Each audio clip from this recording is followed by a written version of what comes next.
So with our lovely Miss W, just like we had Mr. Z working a little bit with some of this novelty, we're going to try a little bit with our lovely Miss W. Ready? Winnie. So we might do a little find it. Nice, good job. So for starters, I sometimes like just to toss again the items out and about. Miss W has never seen some of these things prior, so I want her to feel comfortable. You'll notice that I also started the little cot upside down. The reason I did that is a lot of the pups are not always as familiar with a cot, so a raised bed. Ebba, if you're going to do the ladder, just be very careful, okay? So I know we were talking about trying novelty and being careful about sometimes poisoning either the cue or the slogan that you're using for a particular skill by pairing it with something overwhelming or scary instantly. Right here, the air came on again for her, the heat. So when she does get a little bit apprehensive, I try to just get her up and wiggling to do some find its. That way you can start to pair the novel noise with also searching, and now the bringer of the weird is also the bringer of the snacks. So with our lovely Miss W, if let's say she was comfortable enough to do some find its or some foraging of food on novel textures, wonderful. If she was nervous, I wouldn't go right onto the target itself, but feed around wherever her comfort range might be. So obviously we have my little just being a good little distraction. What I wanted to try a little bit with some of these bowls is I know Mr. Z was doing it earlier where you would lure them onto the bowl. You can see that she's a little apprehensive. Her little back end is being pulled backwards. So that's typically her being a little bit nervous about the setup. So remember how if your puppy's not ready for something, but be careful. If your puppy's not ready for something, forcing them by luring them or by physically maneuvering them and pulling them across something won't help them get over their fears, but instead reinstate the fact that no matter how much they say they're overwhelmed, it happens anyway. So make sure that sometimes when we're practicing, we're not adding more anxiety to the dynamic if the puppy really does find something a little bit trying. Hey, Ebba, let's do it more at a walk, okay, please? So if let's say we were going to try a little bit with this bowl, I might even go ahead and see if I can be nearby, and her little toenails are actually touching the rim of the bowl. I'd want her to start feeling that, again, any attempt at the bowl target gives her a reinforcement. So I might lure her around, feed her near the bowl, make it kind of feel, again, cozy and comfortable. I'm going to see if I can go ahead and get her to nice. So she's like, oh my goodness, weirdness. Is see if we can get her to any point, target just her little toes right there. Yes.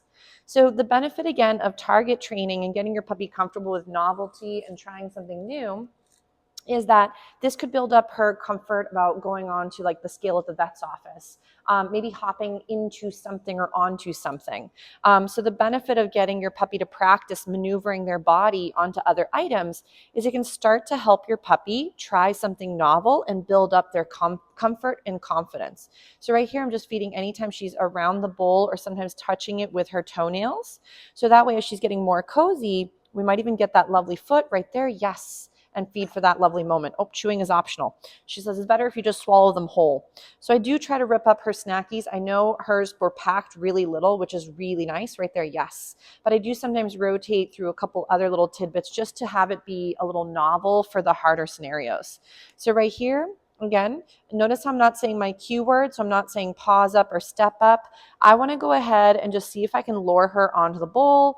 And then when we get there, I might just mark it with that lovely YES and then feed for that moment.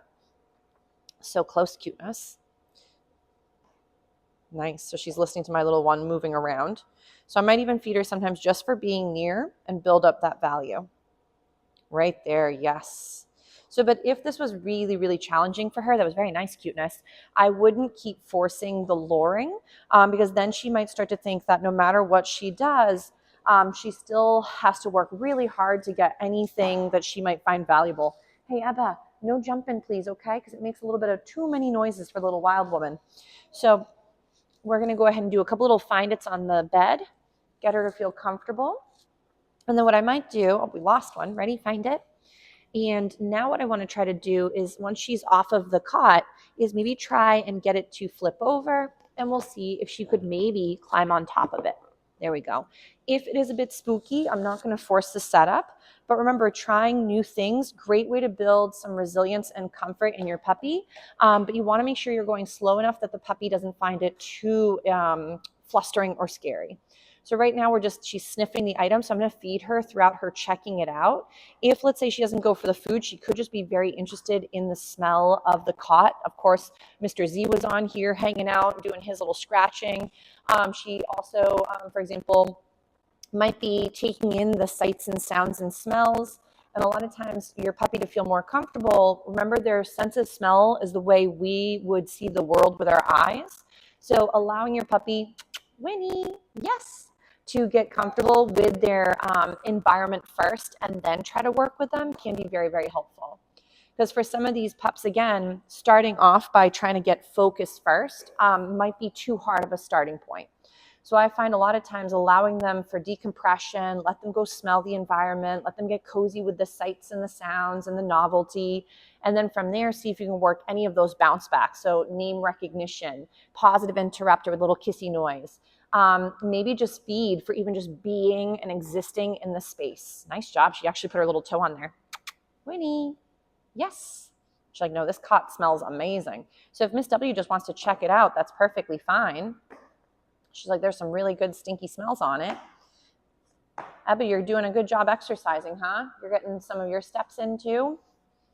She's like, hold on, you smell delicious. So there is, again, moments where if your puppy is not going for the food, notice how her little stance is very ready to pull back. Those are for the puppies when they want to work on paws up or step up. So getting them to put their toesies onto something new. It can be really helpful for later down the road pivoting or for other skills that we're trying to work with the puppies. So right now, she's just really very interested in the stinkiness that is this cot. So let's say, for example, she may not even want to go for the food in the beginning, though she's going for it a little bit now, is if your babes are not comfortable enough to take the food, they're also not comfortable enough to be learning or retaining material or information. So if you're trying to expose your puppy to something novel and it's past their comfort range and diving sort of into the over threshold scenario, then that would be a moment where you're actually not teaching, but instead you're just flooding in the situation. So we might do a little find it, get her up and wiggling again, get her cozy, ready, find it. And then from there, I might do a little Winnie, yes. Nice job. Abba, what are you up to? Are you going back in? Or are you going to hang out with mom? She's going and grabbing her snacks now. She's doing a good job. So if, let's say, Miss W was a little bit uncertain, not saying you have to go luring onto the cot, but we could even find that maybe as she gets more comfortable, she may on her own go forage or explore. Right now, she's actually checking out the ladder. That was very nice. So Winnie, ready? So if, let's say, Miss W is really excited about the environment, so she's gone off to go smell the different zones, if there's a moment where you're trying to get your puppy's attention and nothing's happening, try to be careful that your voice doesn't lose its meaning. So remember, your pup is very much so like a furry little exchange student who doesn't know what's expected of them verbally, culturally, or physically. Winnie. So right here, yes. So if, let's say, she is ever a little bit uncertain, and you keep saying something over and over, she's not trying to not listen. She's probably just having a really hard time in the moment.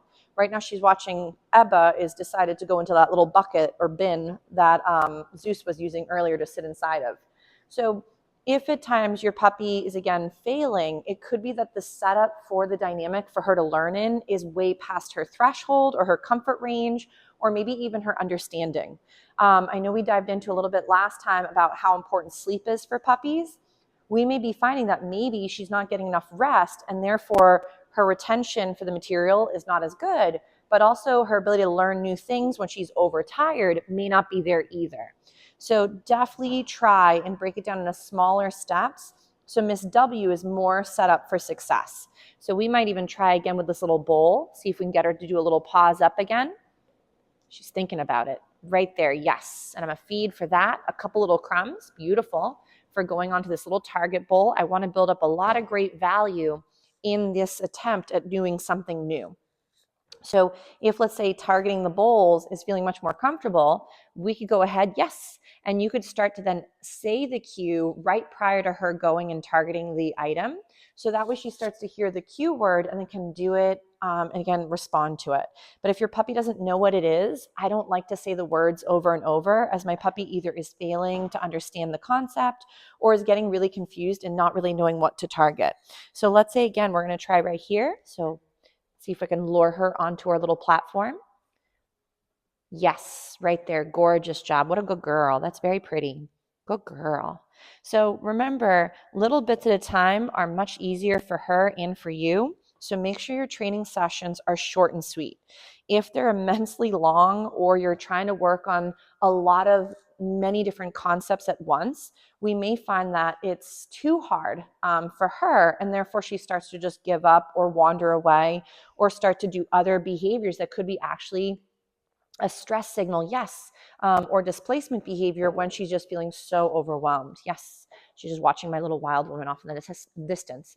Yes, so this is really pretty. Nice job, cuteness. So maybe we'll give her a little break from some of the weirdness that is the novel items. And again, don't worry if she didn't rock all of them today. It's no big deal.